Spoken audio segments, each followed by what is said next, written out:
Okay, guys, and we're back with another episode of the Seth Solo Side Quest. I'm Seth from the Lonely Stunner podcast, and it's episode 45 of my side quest. Now, I've just watched Elimination Chamber, but by the time this video comes out, it'll be a couple weeks after the fact. And the main event was insane, but we're not even going to start with the main event. We're going to start with the top of the card, and that was the Women's Elimination Chamber match. This was an okay match. As far as Elimination Chambers go, as far as women Elimination Chambers go, it was pretty good. The winner, we had Bianca Belair, of course. Jade Cargill made her return and beat up Naomi, which makes the ending of this match really interesting because now you've got Belair, who was in a tag team with Jade Cargill, now a tag team with Naomi. But now Jade Cargill's come back and beating up Naomi. They're in a sort of interesting situation, and that's made this match more entertaining, more interesting now, because Belair's won it, so Belair's going on to main event, not main event, but to face one of the women's world champion, whether it be Rhea Ripley or Io Sky. But at Mania, but what about Naomi and Cargill? What I mean, is it going to be a fatal four way for the belt? Wouldn't be too bad. It feels like Naomi and Jade kind of need a singles match, or maybe a triple threat with Bianca Belair. But that's not going to happen if Belair's fighting for the world title. That can't happen. Unless they do, unless she does double duty and does a Naomi v Jade match, and then Belair's the special guest referee, and then she goes on to face Rhea Ripley or whoever for the world title. Maybe that could run. Some good moments here though. The ending was really fun as well. Fast paced. Everyone was hitting their finisher, or the people that was left in the chamber hitting their finishers back and forth, and then Bianca Belair came out on top when I believe she pinned, what's her name, Liv Morgan, which was interesting because once it was down to Liv Morgan and Bianca Belair, I was thinking who's going to win this because I don't want to see Liv Morgan v Rhea Ripley again. That storyline's been done to death at this point. And Alexa Bliss has just come back, but she's now out. She's just been eliminated. So it's just Belair and Morgan. And I'm like, Belair's in a storyline with Naomi and Jade, so I guess it's going to be Liv Morgan wins this, and then Bianca Belair wins it. So fair play to her, and she'll be going on to WrestleMania. Then we had Trish Stratus and Tiffany Stratton v Nia Jax and Candice LeRae. Yeah, I'm not going to lie, I did not watch this. I skipped past it because I've got better things to do with my life than watching a Trish Stratus tag team match in 2025. Then we had the Kevin Owens v Sami Zayn match, which was a really fun match for me. It's the sort of match that I love to see. Guys getting put through tables, guys getting hit with sticks, steel chairs, a barbed wire steel chair, which I feel like we haven't seen in a very, very long time in WWE. Feels like we see that sort of thing more so in AEW, which there's nothing wrong with that. I prefer the hardcore stuff and guys really getting hurt. I mean, I don't like seeing guys get hurt, but if you're going to do it, do it, right?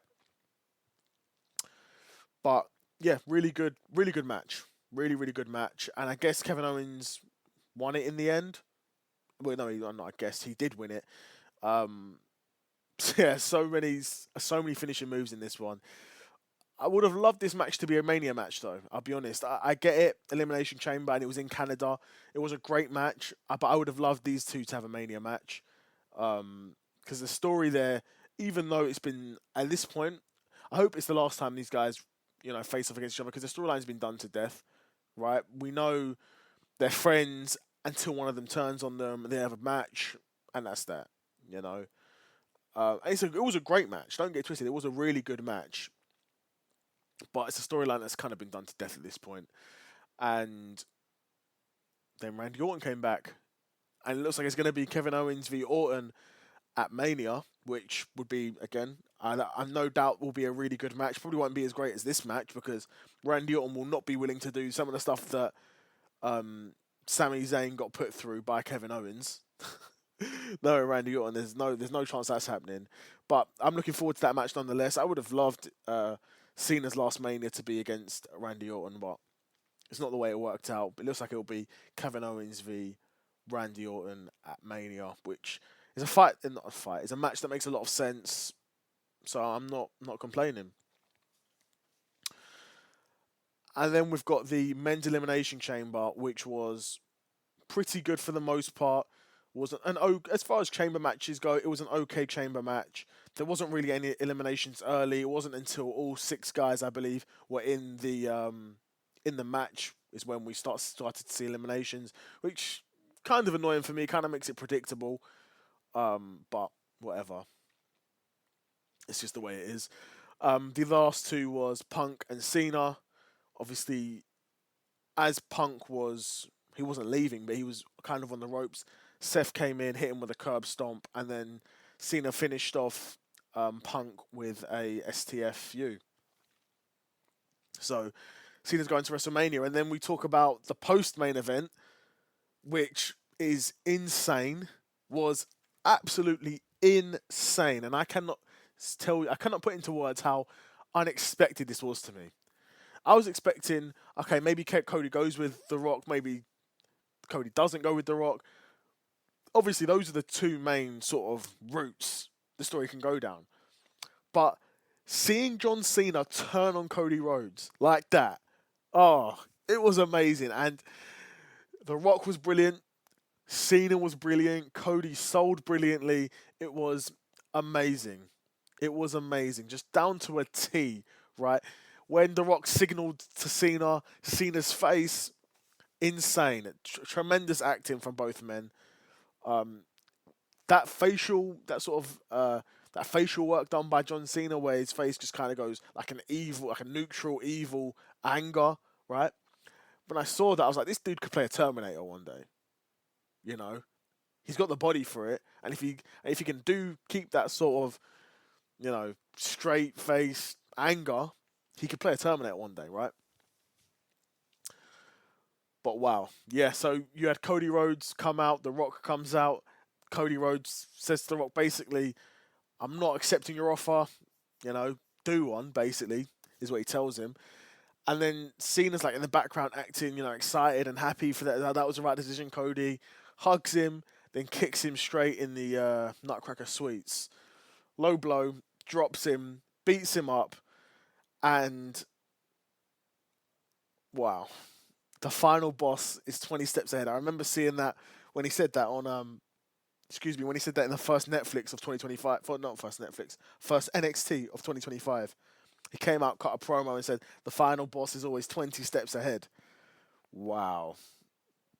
Wow. John Cena turning heel in 2025. Never in my wildest dreams. I would have thought, this is Cena's last run. It's going to be a farewell tour, a nice go out, good, calm farewell tour. He'll win some big matches. Hopefully, he'll retire with the belt. But never did I expect them to turn him heel. Wow, just wow. Really surprised, really happy, really excited to see where the storyline's going to go. It's going to be Cena v Rhodes now at Mania. I hope Cena wins, and then Cena goes on to hold the championship for the year, and then he retires with the championship. When I watched that, I was really lost for words. Really was lost for words. An amazing moment, a moment that's going to go down in WWE history forever, I think. Yeah, a decent event, an okay enough event that was finished off brilliantly with an amazing ending. And it's a sort of ending that makes the following Raw and the following SmackDown and these following weeks must-see television, which is what you're meant to do every week. You're supposed to make the next episode must-watch television. And that's what they've done here brilliantly. So I'm super curious to see where this storyline goes. Cena's got options. The Rock's got options. Cody's got no options. Cody's facing Cena at Mania.